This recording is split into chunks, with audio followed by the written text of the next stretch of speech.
Estamos de volta com mais um vídeo.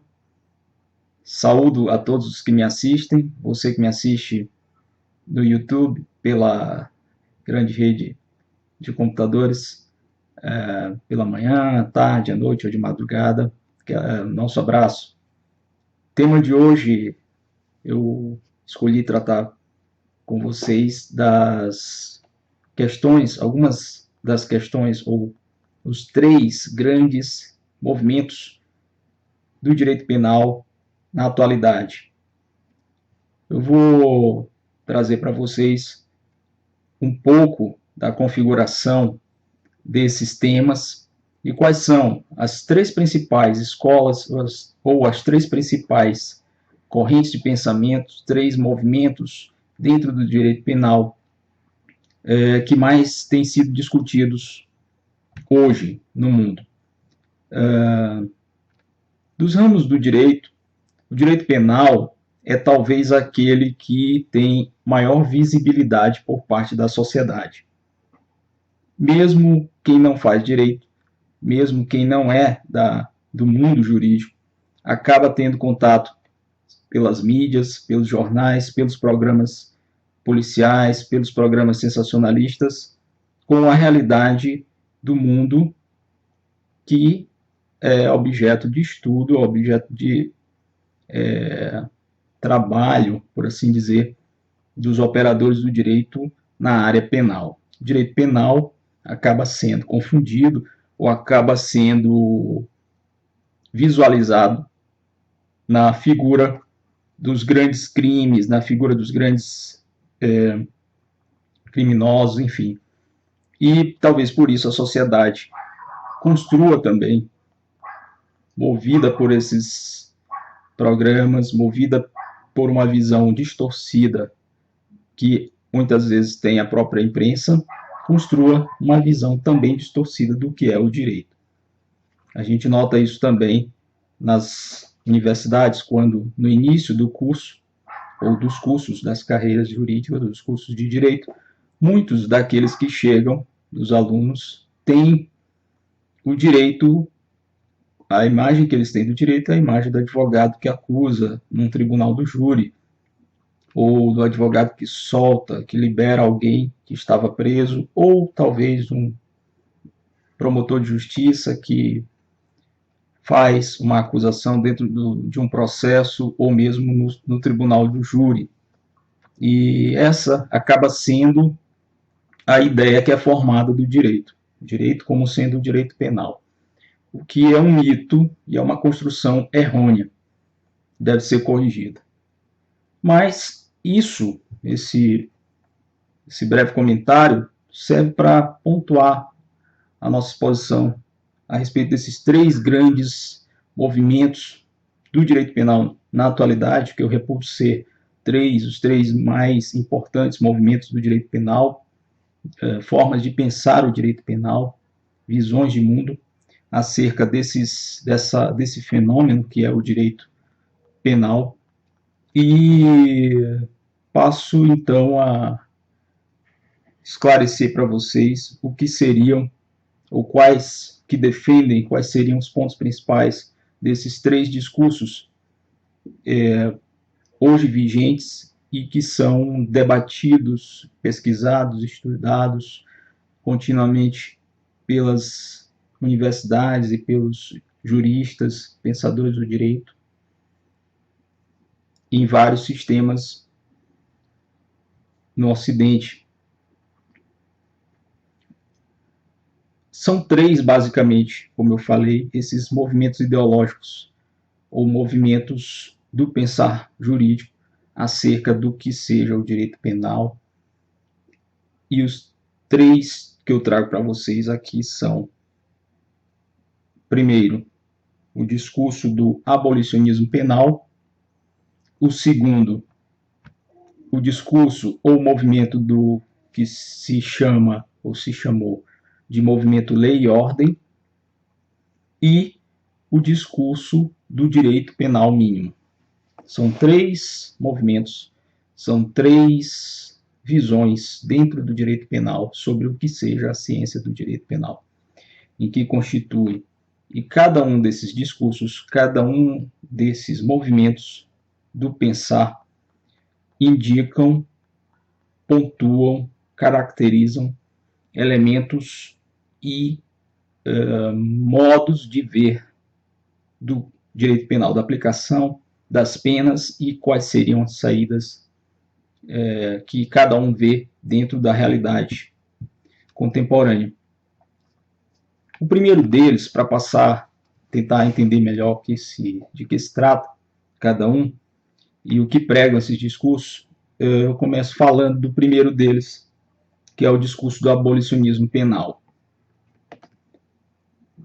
Como o próprio nome diz, o abolicionismo penal é um movimento dentro do direito penal, capitaneado por alguns pensadores, por alguns juristas, mundo afora, que entendem que o modo ou o modelo que se estabeleceu na maior parte das sociedades organizadas, o modelo de direito penal que se estabeleceu, ele se mostra falido, ele se mostra inviável, ele se mostra incapaz de corrigir o indivíduo penalizado. Ou seja, esse movimento, o movimento do abolicionismo penal, na verdade, tece uma crítica dura ao direito penal, trazendo à tona a sua incapacidade de reeducar ou de ressocializar o indivíduo que sofre uma punição por parte do Estado, o indivíduo que é julgado, que é processado, julgado e sentenciado, posteriormente encarcerado, posto dentro de um sistema prisional. Os adeptos dessa visão do direito penal do abolicionismo, pregam, os teóricos pregam, que, como ainda hoje se são adotadas penas cruéis, segundo eles, penas estigmatizantes, penas criadas sobre bases preconceituosas que se voltam quase que majoritariamente para determinadas categorias ou classes sociais, como os marginalizados, os mais pobres, os negros, os desempregados. Esse sistema, sobretudo pelo fato de ser movido pela vontade de legisladores em criar sempre mais leis punitivas que substituem o Estado social por um Estado penal, esse sistema deveria ser abolido. Daí a razão de se chamar teoria ou discurso do abolicionismo penal. Logo, os seus mentores, seus idealizadores, propõem ou pregam o desaparecimento do modelo penal e dos sistemas penais em troca da implantação de novos modelos punitivos e que os novos modelos não se baseiem mais apenas no aprisionamento dos indivíduos em conflito com a lei, mas que sejam capazes de propor soluções alternativas ao encarceramento. Ou seja, não mais simplesmente processar, julgar, sentenciar, aprisionar. Os adeptos do abolicionismo penal entendem que os sistemas deveriam adotar novos modelos que substituíssem a tradicional pena de encarceramento. Os modelos alternativos que tivessem por finalidade restaurar a paz e a ordem social através de um novo mecanismo, uma nova forma de cumprimento dessa sentença, não mais baseada apenas no encarceramento, mas em trocas sociais ou em outros mecanismos que pudessem fazer com que aquele que foi sentenciado pagasse pelo que fez, ressarcisse o dano causado a outro indivíduo ou à sociedade como um todo. O segundo movimento do pensamento jurídico na área do direito penal no mundo, que se tem debatido e que tem sido também causador de inúmeras polêmicas, é o chamado movimento da lei e ordem, ou movimento Law and Order. É uma formulação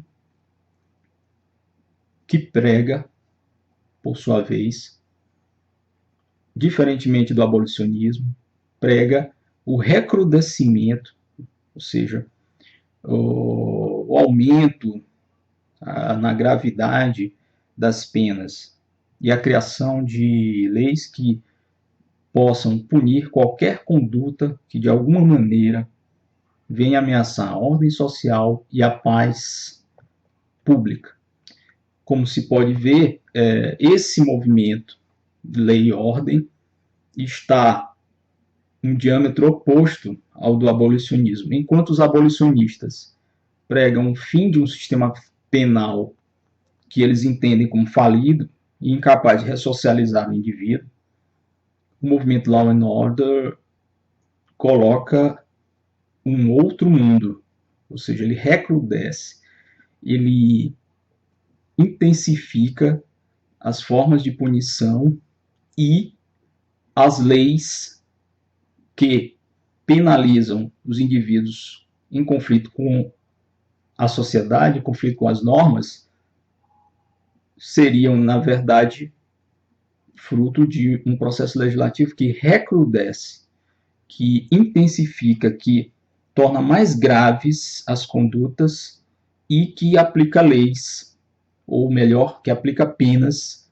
também mais graves para aqueles que, de alguma maneira, venham a entrar em conflito com essas leis. Ocorre também que nesse movimento de Law and Order, o movimento de lei e ordem, dentro dessa perspectiva mais dura, mais enrijecedora das relações entre a sociedade e o criminoso, ela passa a desconhecer ou afastar uma série de direitos e garantias, inclusive garantias constitucionais. Direitos fundamentais da pessoa humana acabam sendo desprezados em troca de uma punição rápida e pesada. Ainda tratando desse assunto, do movimento Law and Order, e eu gostaria de comentar também que nele existe uma certa glorificação do Estado penal. O movimento Law and Order apresenta ou segue uma via do direito penal máximo, aquilo que se convencionou chamar de direito penal máximo. A partir dessa visão, o direito penal passa a ser não a última razão ou a última alternativa a ser aplicada pelo Estado em relação aos desvios de conduta praticados pelos indivíduos em sociedade. O direito penal, que na teoria tem essa função, o direito penal tradicionalmente entendido, ele é a última ratio, ou seja, ele é a última alternativa do Estado para conter desvios, para conter conflitos sociais, até porque existem outros meios de controle social que operam antes do direito e depois, no próprio direito, existem outras esferas jurídicas, outros sistemas dentro do direito, outras matérias, outras competências que operam como mecanismos de controle social. Lógico, a partir dessa visão, o direito penal seria o último momento, quando todos os outros institutos, quando todas as outras instituições falham na sua tarefa de organizar e de controlar a sociedade, o direito penal entra em ação. Para o movimento Law and Order, o direito penal máximo, ele passa a ser o primeiro plano, a primeira ratio, prima ratio, e não a última ratio. Ele vai ser a primeira alternativa e não mais a última. São exemplos desses elementos que compõem o pensamento do movimento penal, do direito penal máximo. Eu vou citar aqui para vocês 3 elementos, 3 modelos que estão dentro dessa noção do movimento e que já são implantados em alguns sistemas jurídicos. O primeiro deles, um discurso que se alinha ao movimento do direito penal máximo, é o do movimento Tolerância Zero. Esse modelo do movimento Tolerância Zero foi implantado na cidade de Nova York, em meados dos anos 90, pelo prefeito Rudolph Giuliani, quando a cidade vivia uma onda crescente de homicídios, de furtos, de roubos, de latrocínios, enfim. A violência havia se instalado e os índices de violência na cidade de Nova York eram muito altos, então criou-se essa concepção, esse movimento Tolerância Zero, e na época o prefeito Rudolph Giuliani decidiu arraigar, recrudescer a luta contra os criminosos e contra a criminalidade. Isso redundou no que se chama hoje movimento Law and Order e do movimento Tolerância Zero, que consistia basicamente na noção de que você deveria punir o mais rápido e de forma mais dura possível qualquer tentativa de quebra da ordem pública e da paz social. Essas noções foram retiradas também do pensamento de alguns filósofos do direito, psicólogos e juristas que à época escreviam sobre os fenômenos criminais e que pregaram em suas teorias que o Estado deveria agir dessa maneira em relação àqueles que não se adequassem às normas sociais e à lei. Duas dessas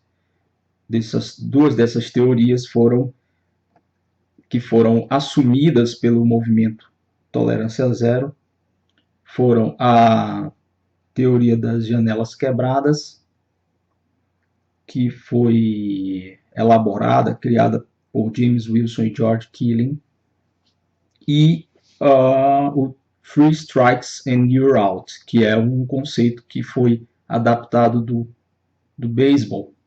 Quando você tem 3 bolas fora, você está fora, né? 3 bolas batidas e não lançadas e não rebatidas, você está fora.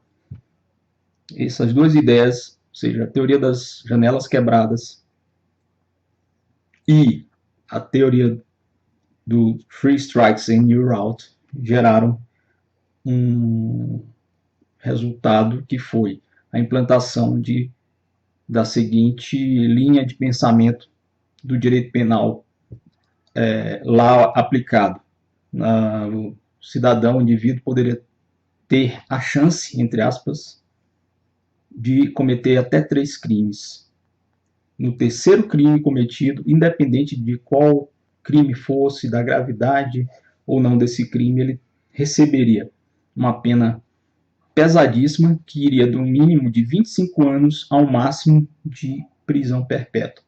Essa foi a forma de reagir que o Estado encontrou dentro da tradição do sistema penal norte-americano. Um outro fenômeno dentro desse movimento de lei e ordem é o chamado direito penal de emergência.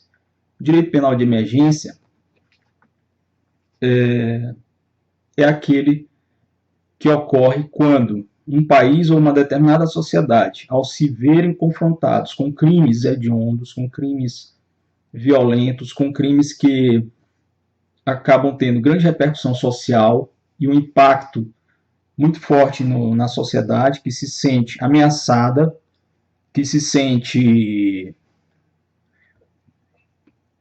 com sua paz social e a ordem ameaçadas. Os governos, através do legislativo, passam a fazer leis apressadamente, leis em caráter de urgência, em caráter de emergência, e leis com aspecto recrudescedor, ou seja, a partir de um crime que choca a sociedade, o legislativo faz uma lei, edita uma lei, publica uma lei e põe em vigência essa lei para tentar sanar o mal e para tentar dar uma resposta à sociedade. Isso acontece quase sempre. O Brasil também tem muitos casos que podem exemplificar perfeitamente esse tipo de conduta, né? Um deles, por exemplo, foi o crime que deu origem a legislações ou alterações na legislação para a criação do conceito de crime hediondo no Brasil, a implantação desse conceito e o recrudescimento da lei em relação àqueles que cometessem esse tipo de crime. O requinte de crueldade, motivo fútil ou sem motivo algum, com muita violência, sem a capacidade de defesa da vítima. E o crime que foi paradigma disso no Brasil foi a morte da atriz Daniela Pérez, que deu início a um movimento pelo recrudescimento da pena para crimes daquela natureza, como o que foi sofrido pela vítima, pela atriz. O terceiro movimento, ou terceiro fenômeno dentro desse movimento Lei e Ordem, e que sustenta e caracteriza também esse pensamento, é o do direito penal do inimigo. Em outro vídeo, creio já ter falado alguma coisa sobre direito penal do inimigo, quando me referi a questões de direito penal ou de criminologia. O direito penal do inimigo, que é uma elaboração de um jurista alemão, Günther Jacobs, penalista, ele defende que haja um direito, na verdade, dois direitos. Um direito para o cidadão, dito comum, cidadão que anda dentro da lei, e um direito para um suposto inimigo. Um outro direito, um direito excessivo, direito de exceção. Um direito que vai tratar algumas pessoas de uma forma e outras de outra. O inimigo, a ideia, o conceito de inimigo criado por Jacobs, e nessa esteira, as leis penais mais duras para serem aplicadas a esse inimigo deram a surgimento a legislações que vêm sendo aplicadas em certos ordenamentos jurídicos de alguns países, onde o crime de terrorismo, por exemplo, é punido de forma muito mais grave do que um crime não tão violento ou que não tem um impacto tão grande quanto o terrorismo. Então, a partir dessa perspectiva, o direito penal do inimigo é feito para pessoas muito perigosas e compõe esse quadro de um direito penal máximo. Ou seja, você coloca certas pessoas dentro de estereótipos e elas passam a sofrer, pela coerção do Estado, uma pena muito maior do que determinados outros indivíduos sofreriam. Pois bem, o terceiro e último movimento que vem sendo debatido no mundo todo dentro do direito penal e que tem chamado a atenção e que encerra esse quadro que eu coloco para vocês é o movimento do direito penal mínimo. Já falei, de um direito penal máximo, que é o direito do inimigo, o direito do movimento Law and Order. Já falei de um direito penal de uma corrente abolicionista e falo, fechando, de um direito penal mínimo, que também se opõe ao direito penal máximo. Direito penal mínimo, ou também chamado direito penal do equilíbrio, adota uma postura que um discurso mais brando, mais ameno, mais de equilíbrio, como o próprio nome diz, não tangenciando os extremismos do direito penal máximo e do movimento Law and Order e dos dois modelos anteriormente vistos, enquanto um é liberal extremo ao pregar a abolição de penas e o outro é recrudescedor ao extremo ao pregar um Estado penal, um Estado penalizador e um direito penal máximo. O direito penal mínimo ou de equilíbrio é aquele movimento que pauta as suas concepções a partir da ideia de que o direito penal deve intervir o mínimo possível nas condutas sociais. Logo, o direito penal seria, de fato, a última ratio ou a última alternativa do Estado. Não seria a primeira, nem seria a intermediária, seria a última. Direito penal mínimo, os pensadores, os juristas, os penalistas que defendem essa visão trabalham com a ideia de que o direito penal deva atuar para proteger e resguardar os bens vitais, os bens jurídicos mais importantes para a vida social, sem extrapolar, devendo, portanto, manter e preservar a dignidade da pessoa humana e os princípios e garantias constitucionais, tendo estes princípios como norte das suas ações. Logo, para os adeptos desta corrente, do direito penal mínimo ou direito penal do equilíbrio, se outros ramos, se e somente se outros ramos do direito forem fortes o suficientes para solucionar os conflitos sociais que hão de surgir e para assegurar direitos individuais, direitos fundamentais, garantias previstas nas constituições, não haverá necessidade de uso do direito penal. Em síntese, essa é a posição que adotam aqueles que pregam um direito penal mínimo ou um direito penal de equilíbrio, que é a terminologia que vem sendo utilizada no Brasil ao falar desse modelo de pensamento sobre o direito penal.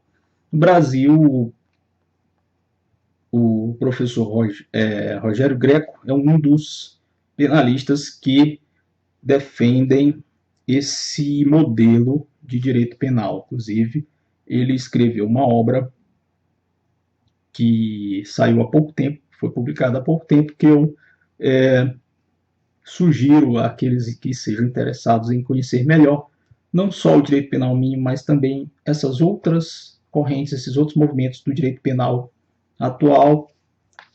Eu sugiro a leitura do livro do professor Rogério Greco, O Direito Penal do Equilíbrio, que saiu, foi publicado pela editora Ímpetos. Uma excelente obra, que é inclusive resultado de uma dissertação apresentada pelo professor. Pois bem, era essa a nossa mensagem de hoje, era esse o objetivo do nosso vídeo. Eu espero que tenha sido alcançado, que vocês possam entender ou fazer, formar os seus juízos, os seus convencimentos a partir disso que foi colocado, ou pelo menos tenham tido a oportunidade de conhecer mais um pouco sobre o direito penal. Eu agradeço a todos, espero que a gente se veja num próximo vídeo. Tchau, até lá.